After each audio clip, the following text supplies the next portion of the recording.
Hi friends, I am Tilak and you're watching Tech Made Me Unique, and today we're going to see how to distribute the row spacing equally on your WPS Office site.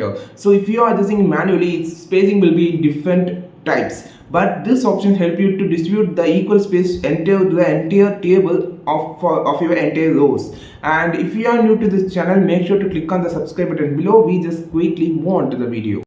So how to distribute the rows equally on spacing? Now you can see I just mistakenly adjust the rows like this, but I just need a same accurate space for every cell in rows. So if you are manually moving these rows, so it will not give a accurate spacing, and it also take time to make everything equally spacing. So it's simple. You can make a option to equally distribute every row by this particular option.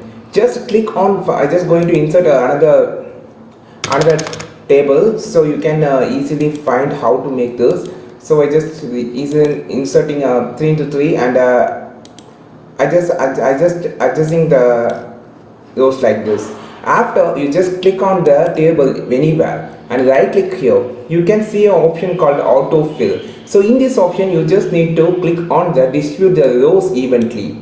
So now you can see it's every cell have been equally spaced, and same thing, you just click anywhere on the row table, right click here, click on the autofill option, and then distribute the rows evenly. So automatically every spacing is accurate and in same even spacing. This is a super useful method or option to make every rows equal spacing. So I think this video helped you a lot. If it is really helped you a lot, like this video, share this video with your friends, and don't forget to click on the subscribe button below. And if you want more content about WPS Office Writer, just follow this channel. We will meet on next video with your super valuable content. This is Tilak signing off from Tech May Be Unique. Have a wonderful day.